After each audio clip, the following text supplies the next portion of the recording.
والفرقان وهو الذي أرسل رسوله بالهدى ودين الحق ليظهره على الدين كله وكفى بالله شهيدا أشهد أن لا إله إلا الله وحده لا شريك له وأشهد أن محمدا عبده ورسوله الذي لا نبي بعده اللهم صل على سيد المرسلين وإمام المتقين وعلى آله وأصحابه ومن تبعهم بإحسان إلى يوم الدين أما بعد. Alhamdulillah para peserta kajian kitab Bidayatul Abid wa Kifayatul Zahid pada sore hari ini kita dapat kembali berkumpul di ruang Zoom. Mudah-mudahan Allah memberikan limpahan rahmatnya dan keberkahan kepada kita sehingga apa yang kita kaji pada sore hari ini bisa menjadi amal soleh bagi kita. Kembali lagi kita perlu menyampaikan kajian kitab Bidayatul Abid wa Kifayatul Zahid ini adalah kajian kitab yang mendasar dan sangat pemula, sangat mendasar dan pemula sekali, sehingga diharapkan dari kajian yang ringkas ini bisa diketahui oleh para peserta kajian tentang pandangan di dalam madhab Hambali dalam perkara-perkara ibadah. Walaupun nanti memang di dalam kitab Bidayatul Abid wa Kifayatul Zahid ini sendiri tidak selalu menampilkan pandangan-pandangan yang muktamad di dalam madhab. Nah, tetapi cukuplah untuk sebagai amalan, ya, pegangan untuk beramal bagi siapa saja yang mau berpegang kepada mazhab Hambali. Ini jadi langkah awal, ya, step awal untuk dia bisa nanti melanjut kepada kitab-kitabnya. Baik, kita lanjutkan.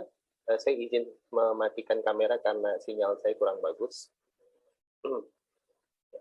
Kita lanjutkan pada pembahasan kita sore hari ini. Ya. Qala musannifu fi hadhil kitab wa nafa'ana bihi wa bi'ulumihi fid dharain amin. Faslun, pasal ini berarti pembahasan baru setelah yang kemarin kita membahas berkaitan dengan kitab Taharah. Ini adalah bagian dari Taharah. Ya, kalau musannifu dikatakan oleh musannif wal istinja'u izalatu ma kharaja min sabilin dima'in au hajarin wa nahwihi. Istinja, kata penulis, adalah menghilangkan apa-apa yang keluar dari dua jalan dengan air atau batu atau semisalnya.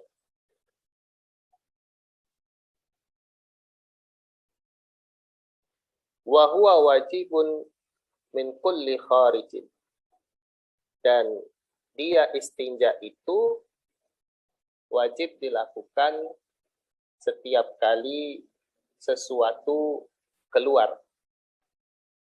dari jalan tersebut.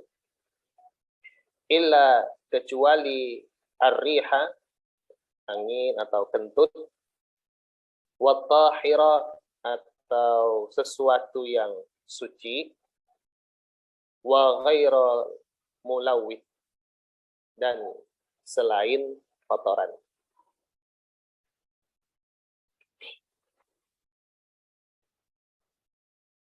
Kemudian dikatakan juga oleh penulis wala yasihhul istijmaru, tidak sah istijmar, yakni menggunakan batu, ya, untuk membersihkan kotoran tadi yang keluar, ya, sesuatu yang keluar dari dua jalan. Illa, kecuali bitahirin, dengan sesuatu yang suci, ya.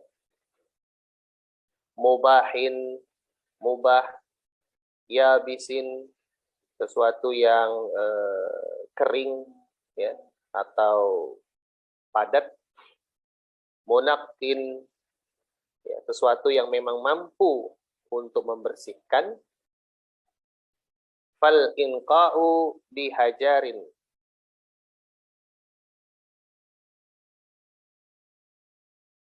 sesuatu yang mampu ya untuk membersihkan, tadi dikatakan. Dan istitmar itu bihajarin, ya, dan dia istitmar itu dengan batu, wa nahwihi, dan yang semisalnya, semisal batu. Nanti akan dijelaskan sedikit. Ayyabaqa atharun la yuziluhu illal ma, bekas yang tersisa tidak dapat dihilangkan kecuali dengan air. Wa syurita lahu salatu masahatin fa aktsaru munqiyatin. Disyaratkan istijmar itu 3 kali usapan atau lebih, munqiyatin yang sifatnya membersihkan. Wa adamu ta'addi kharijin maudi al-adati. Tidak berlaku istijmar ini ketika kotoran yang keluar melebihi kebiasaannya. Wa bima'in audul mahalli kama kana wa zannuhu kafin. Membersihkannya dengan air, ya, artinya yang tadi dia kotoran keluar dalam jumlah melebihi kebiasaan, ya, membersihkannya dengan air. Menjadikan tempat yang tadinya kotor menjadi bersih. Wa dhannuhu kafin, dan itu telah mencukupi.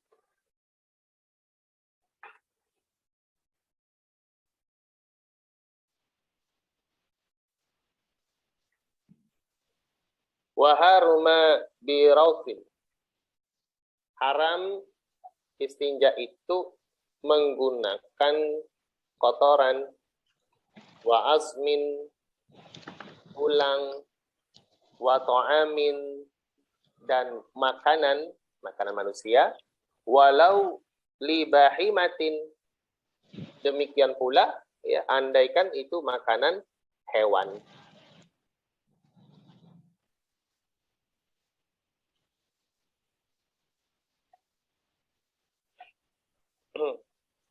Wala yasihhu wutu'un wala tayammumun qablahu.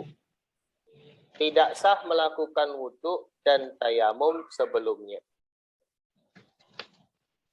Wa haruma lubtun fauqa qadril hajatihi, haram saat istinja, ya, melakukan istinja itu melebihi hajat, melebihi kebutuhan.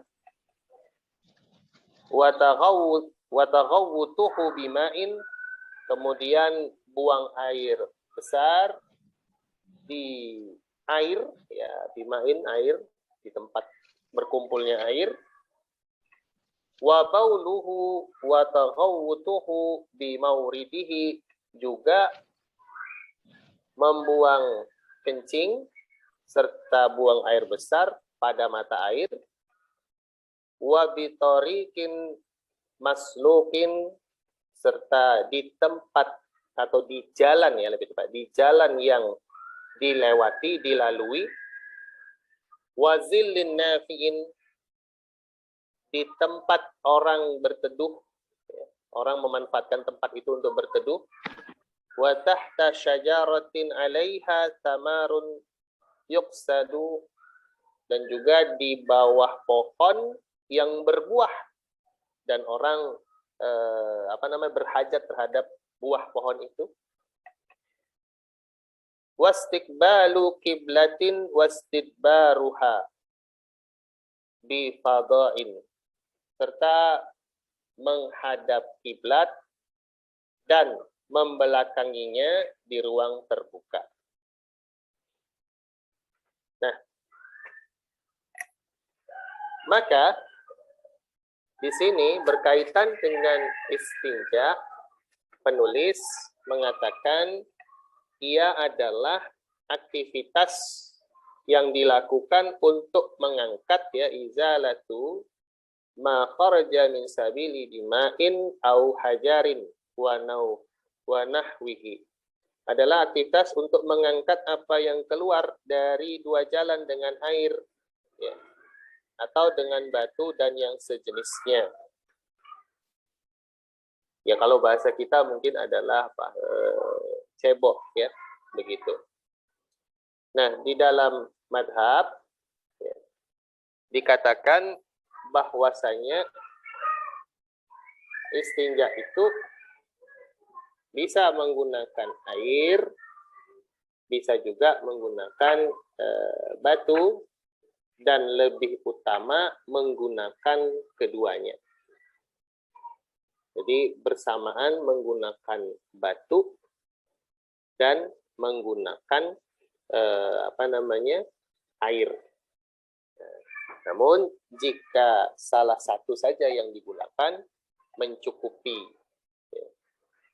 Tentunya kita mafhum kalau menggunakan batu untuk beristijmar ketika ya misalkan sulit atau tidak mencukupinya air untuk digunakan istinja. Nah itu bolehkah menggunakan batu dan yang semisal dengan batu seperti tisu?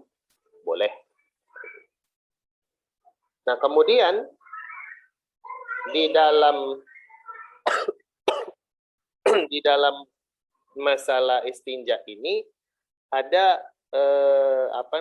perkara dobit yang perlu diperhatikan ya, bahwasanya ya berkaitan dengan pertama istinja itu harus dengan air ya atau batu dan semisalnya. Kemudian dikatakan dia wajibun min kulli kharijin. Harus dilakukan terhadap apa saja yang keluar dari dua jalan. Ya, jadi kalau dia mengeluarkan sesuatu dari dua jalan, dalam hal ini adalah dubur dan kubul, apakah itu qalilan atau katsiran, sedikit atau banyak, maka ya dia harus melakukan istinja. Apakah dia hendak sholat ataupun tidak, juga dia melakukan istinja. Nah, kemudian dobit yang lain adalah bahwasanya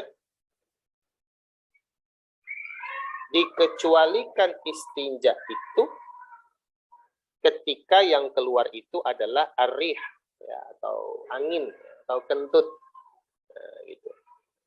Jadi ada nukilan di mana Imam Ahmad pernah menyatakan laisa firrihi istinja'un fi kitabillahi wala fi sunnati rasulihi. Jadi tidak ada istinja bagi kentut ya di dalam Al-Qur'an dan juga tidak ada di dalam sunnah Nabi. Nah ini dia. Ini pengecualian pertama. Jadi kalau yang keluar dari dubur dan kubul itu adalah angin ya, atau kentut, dia tidak mengharuskan istinja.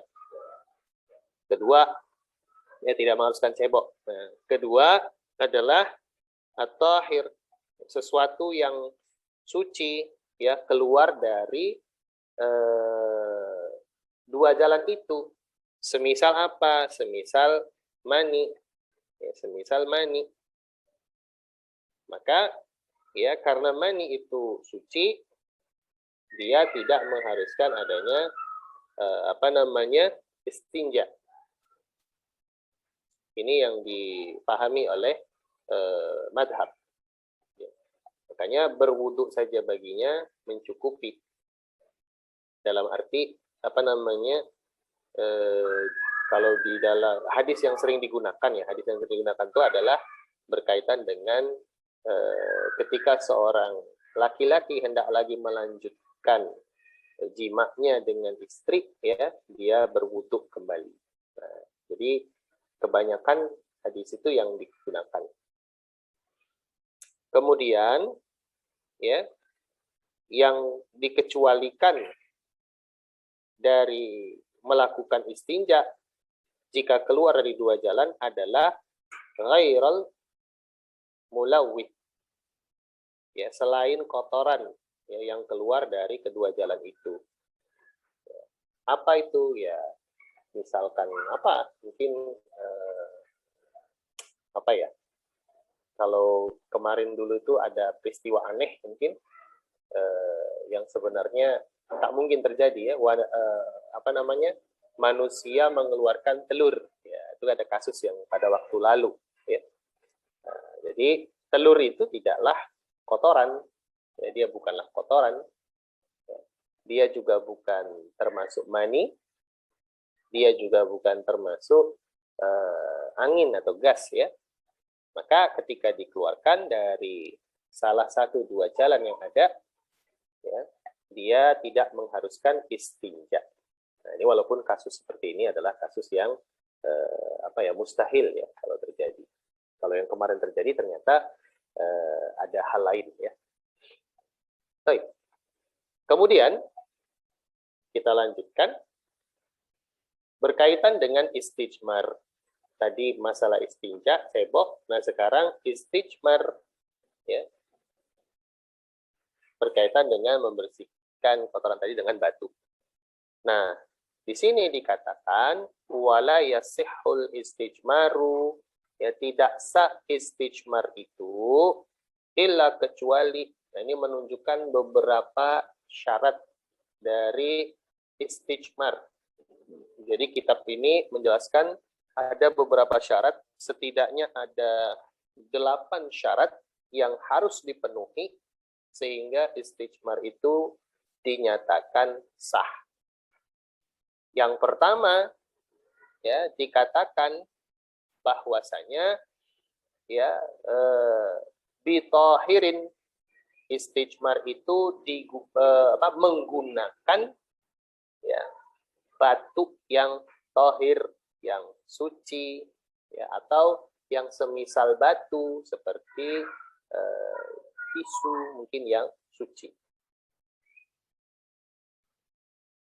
Dan ini disandarkan, ya, kepada hadis yang diriwayatkan dari Ibnu Mas'ud, ya, ketika Nabi Shallallahu Alaihi Wasallam hendak buang air pada suatu masa, kemudian, ya, beliau meminta kepada Abdullah bin Mas'ud untuk membawakan 3 buah batu. Dan ternyata Ibnu Mas'ud hanya menemukan 2 dari 3. Kemudian membawa satunya itu adalah kotoran yang kering, ya, kotoran yang kering yang mengeras. Maka Nabi Shallallahu Alaihi Wasallam mengambil 2 batu dan kemudian mencampakkan kotoran yang kering itu. Jangan mengatakan hada riksun, ya. Nah, maka, ya, atau ini najis, ya, maka, ya, dari sini ketika hendak melakukan istijmar perlu menggunakan sesuatu yang tahir, yang suci. Kemudian yang kedua, ya, dikatakan di situ adalah mubahin. Sesuatu yang tahir itu mubah, boleh. Ya. Jadi tidak sah jika melakukan istijmar dengan sesuatu atau benda yang suci, tetapi dia tidak mubah. Misalkan benda tidak mubah itu apa? Diperoleh dari ghasab, ya, merampas, ya, mencuri. Ya, misalkan karena terlalu sesak, misalkan, dia hendak buang hajat di tempat umum, maksud tempat umum begini, tanah tertentu, tanah lapang begitu kan, tapi atau kebun, nah, katakanlah kebun, ya, kebun, ya. Kemudian dia memotong ya, daun, ya. Yang daun itu diambil dari pohon milik seseorang tanpa izin, maka ya ini termasuk barang yang tidak mubah, ya, walaupun dia tahir, ya, daun tadi misalkan sebagai pengganti batu. Atau misalkan dia mengambil batu, yang batu itu ada di tempat orang, ya, yang merupakan kepemilikan orang. Ya, mungkin ada orang yang bangun rumah, kemudian batunya berserakan di situ, tertumpuk dengan pasir. Nah, karena dia ingin buang hajat, dia ambil batu di situ tanpa ada izin. Nah, ini juga menurut madhab, ya, sekalipun benda-benda tadi itu terpenuhi syarat pertama tahir, tapi dia tidak mubah. Ya. Dia diambil dari cara-cara yang tidak dibolehkan. Ya. Kenapa demikian? Ya, karena dikatakan dalam beberapa pandangan ulama, ya, bahwasanya istijmar itu adalah rukshoh, dan rukshoh itu ya tidak dibolehkan untuk dilakukan ya, dengan sesuatu yang haram, melalui cara kepemilikan dan seterusnya. Wallahu a'lam. Kemudian syarat istijmar yang ketiga, setelah tadi menggunakan benda yang tahir, kemudian mubah, kemudian yabisin. Yakni dia itu kering ya, lagi padat ya. Padat dalam arti kata tidak lembek. Nah, kalau misalkan dia mau pakai misalkan sejenis plastik, misalkan begitu kan, ya, jadi dia misalkan mau istijmar tidak pakai batu ya, tapi pakai selain batu. Nah, selain batu, nah, kemudian dia pakai plastik. Nah, di sini plastik tidak memenuhi karakteristik tadi ya, yabis. Karena lembek ya, nah, itu dia. Dan kalau dia digunakan untuk membersihkan, dia tidak bisa mengangkat ya. Kita tahu seratnya plastik tidak bisa mengangkat kotoran itu. Tapi kalau misalkan tisu ya, atau daun, ya, itu memungkinkan untuk mengangkat, dia tidak ya. Nah, kemudian yang keempat, syarat dari istijmar itu adalah munaqqin. Benda itu benar-benar mampu ya mengangkat kotoran serta tidak mencederai. Nah, ini dia. Jadi mampu mengangkat kotoran dan tidak mencederai. Jadi mencederai dalam arti kata apa? Ketika digunakan dia malah melukai dubur misalkan. Pakai batu suci, batunya juga bukan batu yang gosok, kering lagi batunya, bukan batu yang basah misalkan begitu. Kemudian ternyata si batunya runcing, batunya batu runcing, itu akan membahayakan, menggores dan melukai. Atau dia menggunakan benda suci lain, misalkan tadi daunnya juga mubah, bukan daun curian misalkan, ya, kering daunnya, tetapi ternyata daunnya itu mengandung bulu yang gatal misalkan itu. Nah, ada miangnya misalkan begitu. Nah, ini tentu ya tidak sah juga istijmar dengan benda seperti itu. Kemudian syarat selanjutnya dikatakan adalah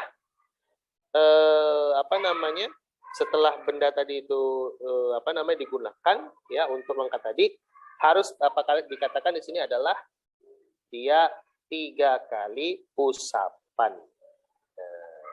Syarat yang lain tuh wa syurita lahu salatu masahati. Jadi 3 kali usapan. ada yang terlewat sedikit.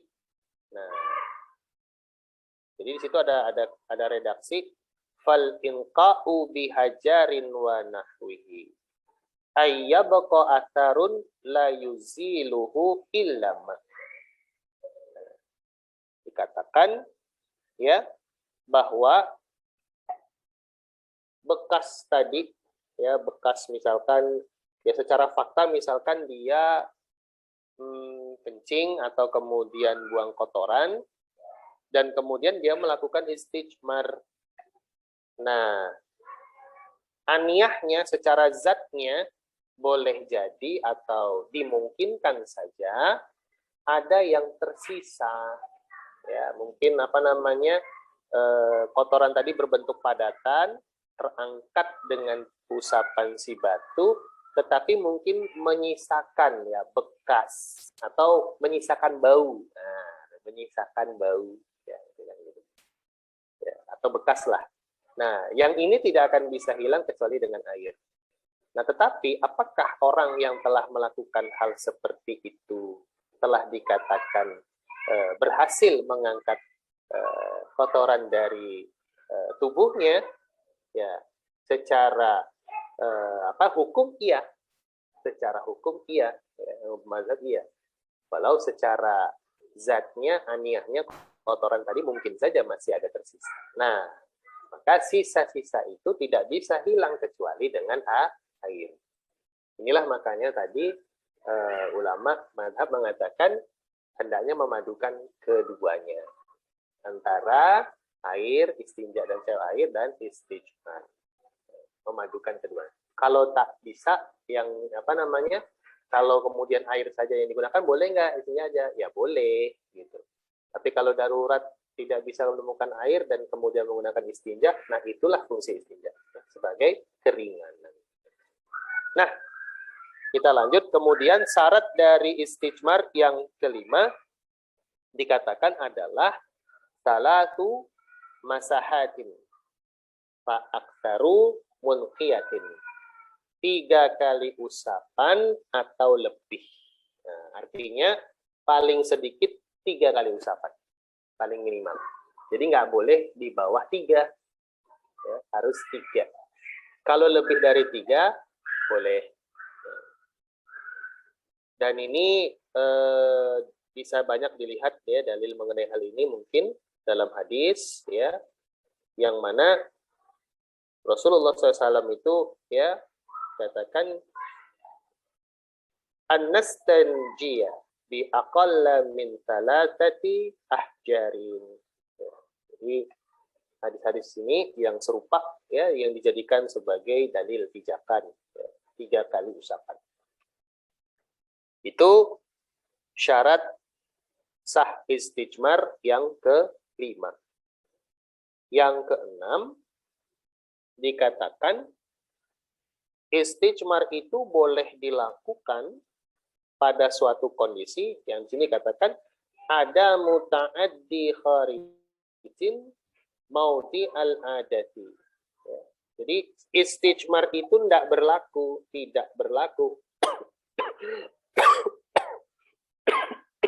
ketika yang keluar dari tempat kotoran tadi, tempat yang lazim kotoran keluar tadi, melebihi kebiasaan. Ya. Kalau bahasa kita mungkin ya, mohon maaf tuh mencret ya, mungkin dia diare, kemudian mencret, jumlahnya banyak, melimpah, nggak seperti lazimnya kotoran yang keluar seperti itu. Nah, maka kalau kondisi seperti ini, ya, kondisi seperti ini, istijmar tidak berlaku. Itu menurut mazhab baik dia menggunakan batu dan menggunakan selain batu. Walau memang ada ikhtiarat atau pandangan yang menjadi pilihan dari Imam Ibnu Taimiyah ya, membolehkan. Dia mengatakan tidak menggunakan batu tapi menggunakan selain batu yang memungkinkan membersihkan tadi kotoran yang keluar dalam jumlah banyak tadi itu. Ya, mungkin daun ya. atau kalau sekarang kita bisa ada tisu. Ya, gitu.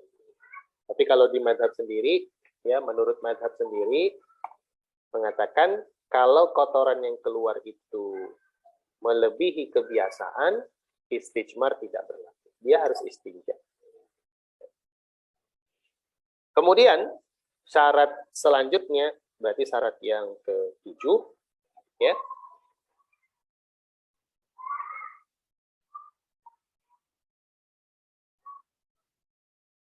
Ya, syarat yang ke-7 adalah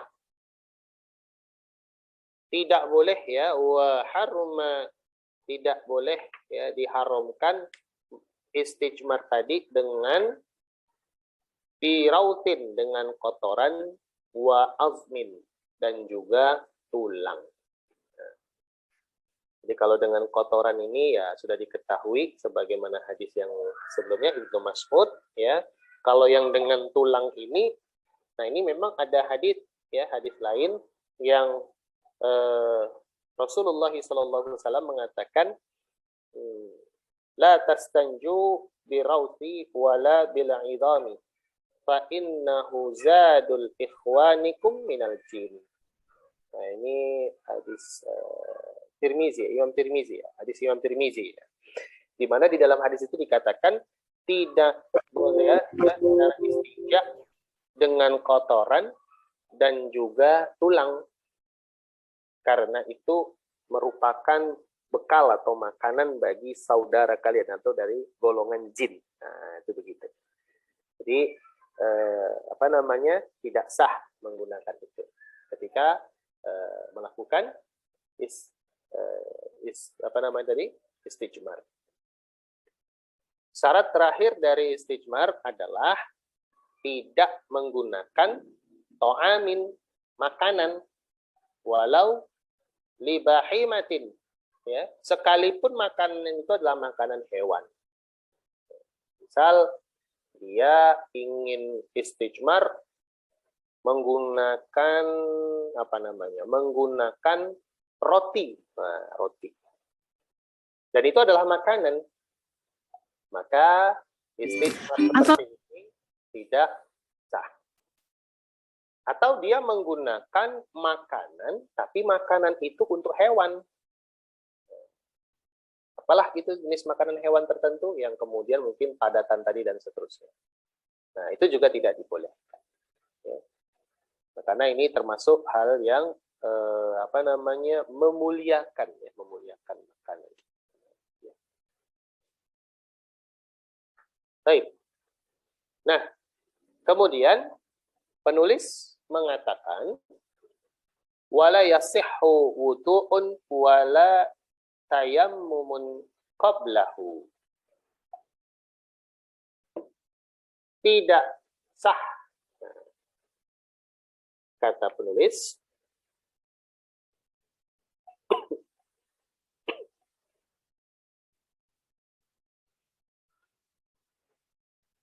berwudu, tidak sah wudu dan tayamum sebelumnya.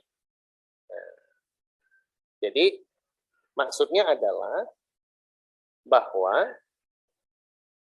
wudu yang tidak didahului oleh istinja tadi atau istijmar tadi, istinja lah katakan cebok, nah itu tidak sah.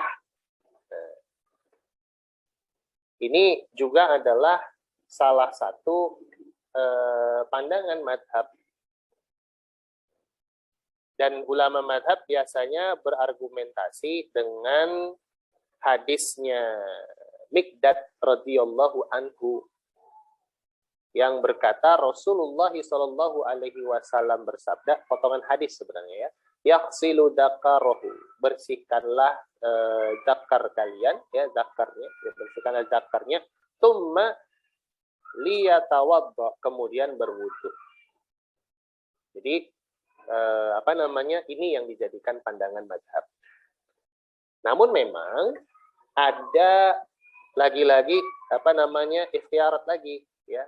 Jadi kalau Imam Ibnu Qudamah mengatakan bahwasanya wuduknya itu ya sah, tayamumnya itu sah, walau dia tidak diawali dengan istinja, dengan cebok.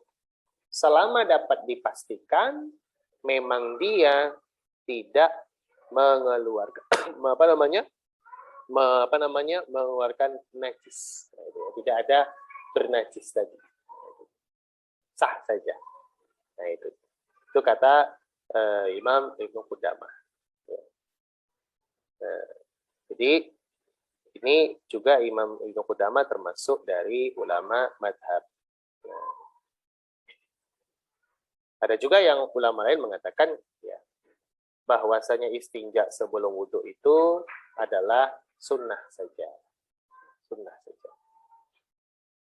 Wallahu a'lam bishawab. Nah, tapi kalau di sini penulis ya mengadopsi seperti pandangan ulama madhab yang lain dalam madhab ya, ulama dalam madhab ya yang mengatakan bahwasanya tidak sah wudhu dan tayamum sebelum melakukan istinja. Ini mungkin salah satu bentuk kehati-hatian yang ada di dalam madhab ya. Dan bisa dibilang mufradat dalam mazhab juga. Selanjutnya, nah sudah selesai pembahasan tadi istinja dan juga istijmar. Nah selanjutnya pembahasan lain di sini adalah mengenai adab-adab dalam membuang kotoran. Nah, penulis mengatakan wa haramu lubatun fauqa qadri hajati. Haram saat buang kotoran, istinja di situ ya, melebihi ya, menetapi tempat itu ya, melebihi kebutuhan. Atau bahasa sederhananya Pak, berlama-lama ya, berlama-lama tanpa ada hajat di tempat pembuangan kotoran. Jadi kalau sekarang mungkin orang ada yang berlama-lama di WC atau toilet itu sambil merokok mungkin, atau sambil baca koran atau baca SMS pakai handphone. Nah, dalam pandangan madhab perkara seperti itu diharamkan. Jadi kalau sebahagian lain ulama madhab mengatakan tidak sampai haram, hanya makruh. Kalau Imam Imam Al-Ba'ali ya, di dalam kitab ini ya, beliau menulis mengatakan haram. Nah, tapi kalau di beberapa yang lain mengatakan makruh ya, dimaknai sebagai makruh, sesuatu yang tercela ya, hendaknya tidak dilakukan. Berlama-lama di tempat membuang kotoran. Banyak dalil yang digunakan di situ ya, karena memang para ulama mengatakan misalkan tempat pembuangan kotoran itulah tempat berkumpul, tempat banyaknya jin dan keburukan dan seterusnya. Maka hendaknya seorang muslim tidak berlama-lama di tempat yang buruk dan seperti itu. Wallahu a'lam bishawab. Nah, kemudian adab lain ya dikatakan di sini oleh penulis adalah ya diharamkan juga taghawwatuhu bima'in, membuang air besar di air ya, maksudnya di tempat air, tempat penampungan air atau tempat air berkumpul di sana, atau air yang mana orang berhajat akannya. Jadi bisa juga begitu. Jadi air yang tergenang ya, air yang tergenang tapi jumlah misalnya air tergenang ya? Kolam renang mungkin, kolam renang itu kan air yang tergenang misalkan terkumpul di situ. Nah, maka ya terlarang untuk membuang air di situ. Dan ini ada hadis yang cukup banyak sekali mengenai hal ini. Kemudian juga wa bauluhu wa taghawwatuhu bi mauridihi, serta juga kencing ya dan juga buang air besar di mata air ya, sumber mata air. Kalau di tempat kami biasa ada sumbul mata air. timbul mata air. Yang mana diketahui orang-orang berhajat akan mata air itu. Nah, maka membuang air dan kotoran di sana itu adalah diharamkan, terlarang. Para ulama banyak menjelaskan perkara ini ya, karena hadis-hadisnya memang juga cukup banyak. Ya, walaupun hadis-hadis itu terjadi perbedaan banyak pendapat ya penilaiannya. Tapi para ulama mengatakan karena apa ya? Semua orang berhajat kepada air. Ya, apalagi semata air ya. Ketika ada orang yang membuang air di sana, maka akan menyisakan bau, kotoran dan macam-macam, sehingga mendolimi orang lain untuk menggunakan ya yang berhajat kepada air yang bersih. Kemudian pula dikatakan ya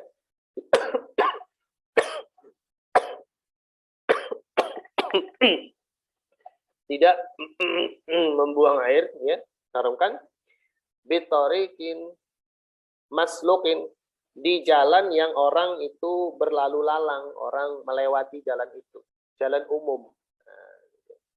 Jadi orang biasa lewat jalan itu, ya, kemudian buang air di sana. Nah, ini juga adalah perkara yang dilarang, tercela. Kalau bahasanya kitab Bidayatul Abid wa Kifayatul sampai mengharamkan. Ini juga bentuk dari ini ya, adab. Nah, ada hadis Nabi mengatakan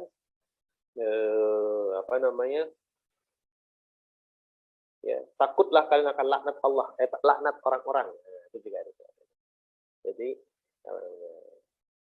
ittaqul al-mala'ina, ya, takutlah kalian akan orang-orang yang melaknat. Karena apa? Karena membuang kotoran di mana tadi? Di mata air, ya. Kemudian di jalan atau di tempat yang berteduh dan seterusnya. Di mana orang-orang mencium bau bekas kotoran itu sehingga mengumpat, mencaci, memaki, menghina, menyumpah. Itu begitu. Jadi Rasulullah SAW mengingatkan hal tersebut. Kemudian juga tempat lain yang dilarang untuk buang air, ya. Tadi tidak boleh buang air tidak boleh buang kotoran di tempat air, ya, penampungan air, atau kemudian di tempat sumber mata air. Kemudian tidak boleh juga dilarang di jalan yang dilewati. Kemudian wazillin nafi'in, tempat tempat orang singgah berteduh. Tempat orang singgah berteduh. Ya. Misalkan halte bus. Orang di situ menunggu bus, bersamaan juga biasanya berteduh. Atau teras-teras gedung, nah, itu akan begitu. Ini terlarang. Kemudian juga adalah wa tahta syajaratin 'alaiha tamarun yuqsadu, di bawah pohon ya yang berbuah. Di bawah pohon yang berbuah. Dia memang nggak buang air di tempat mata air, tidak di tempat orang biasa jalan, ya, tidak tempat orang berteduh, di bawah pohon, tetapi pohon itu berbuah dan orang-orang berhajat akan buah itu. Nah, ini kalau di kampung kami lagi musim rambutan dan duku, jadi di hutan-hutan, ya, memang rambutan dan dukunya tumbuh di hutan, maka tidak boleh membuang air di bawah pohon itu yang sedang berbuah tadi. Nah, itu dilarang. Dan kemudian ya tidak dibolehkan juga membuang air istiqbalu wa istiqbalu kiblatin wa istidbaruha bifadai. Membuang kotoran ya, menghadap kiblat, juga membelakanginya di ruang terbuka. Nah, ini berkaitan memang juga dengan hadis Nabi, di mana Nabi ya melarang ya membuang air menghadap Ka'bah. Jadi dikatakan oleh Nabi, misalkan idza ataitumul ghaidha fala tastaqbilul qiblah wala tastadbiruha walakin syarriku au gharribu. Jadi jika kalian tidak buang air, jangan menghadap kiblat dan jangan pula membelakanginya. Akan tetapi ya berpalinglah ke arah timur atau barat. Nah, ini ceritanya memang kenapa ke arah timur dan barat? Ini kan ceritanya Rasulullah SAW menyampaikan hadis ini di Madinah. Nah, jadi Madinah itu apa ya? Di utara atau di selatannya Mekah ya, di utara atau selatannya Ka'bah. Maka kalau mau buang air, jangan ke arah utara dan selatan, karena bisa menghadap kiblat atau membelakanginya. Nah, maka kemudian memilih arah timur dan barat. Nah, kalau kita di sini kan berbeda ya, kiblat kita arahnya ke mana? Ke timur ya. Nah, maka kita membuang air ke arah selain itu. Nah, kemudian dalam mazhab tidak bolehnya membuang air menghadap kiblat atau membelakanginya itu pada ruangan terbuka. Pada ruangan terbuka. Adapun kalau dia membuang kotoran itu di toilet, misalkan di dalam ruangan, ya, yang kemudian toilet itu menghadap kepada kiblat atau membelakanginya, maka itu tidak mengapa. Nah, ini karena ada hadis dari apa namanya Allah Abdullah bin Umar ya, Ibnu Umar.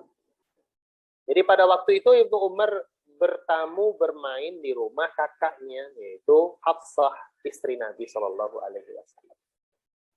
Nah, kemudian memanjat tembok dan melihat Nabi ya membuang air menghadap ke kiblat. Ya, pada waktu itu Abdullah bin Umar masih kecil ya, bertamu dan bermain. Nah, dan itu buang air di dalam ruangan. Nah, maka kalau misalkan kita berada di hotel atau kemudian di mall atau kemudian di bandara dan sejenisnya, yang mana kita ketahui ya memang mereka membangun toilet itu tidak memperhatikan aspek-aspek ini. Nah, kemudian misalkan kita menemukan toiletnya malah menghadap kiblat. Bolehkah kita membuang air di sana? Nah, karena itu adalah berada di dalam bangunan tertutup, ya. Kalau menurut pandangan mazhab tidak masalah, tidak mengapa. Tapi kalau di ruangan terbuka itu tidak dibolehkan. Wallahu a'lam bishawab. Mungkin ini yang bisa disampaikan dari pasal pertama dari kitab Toharoh tadi. Saya kembalikan kepada moderator.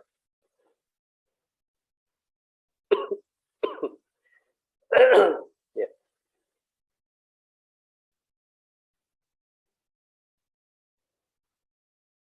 Moderatornya hilang.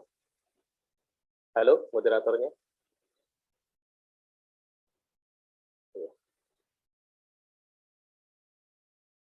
Suaranya nggak keluar.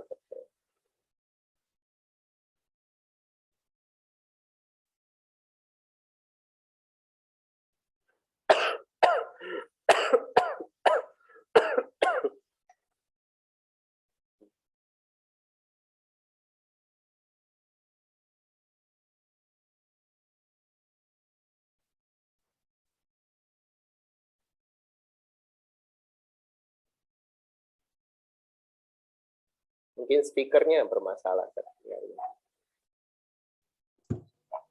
Nah, itu ada suara lagi. Agak di dekat.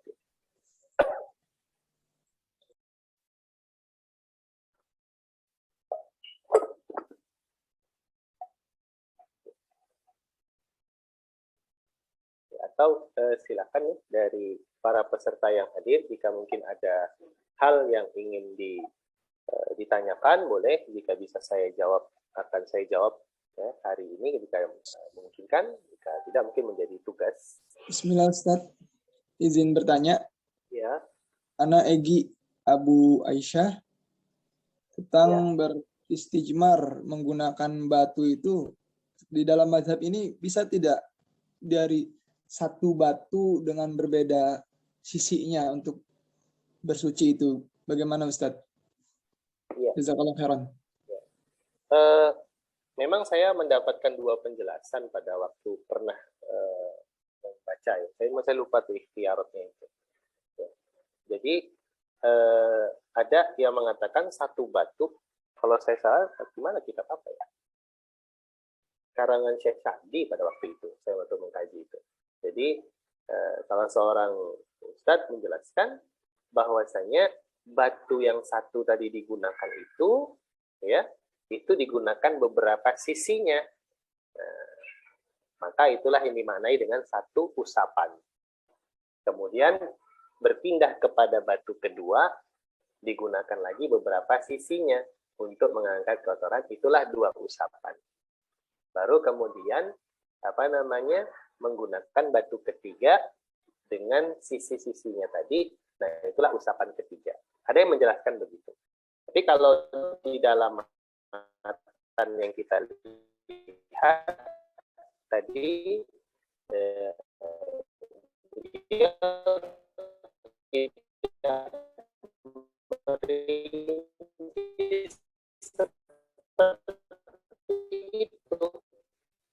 beliau hanya mengatakan itu begitu. Wallahu a'lam bishawab. Jazakallah khairan, Ustaz. Ya, wa iyyakum.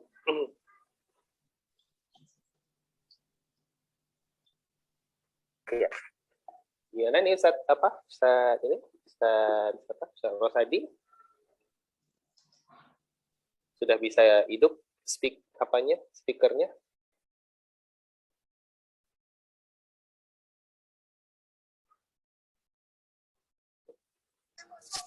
Assalamualaikum Ustaz.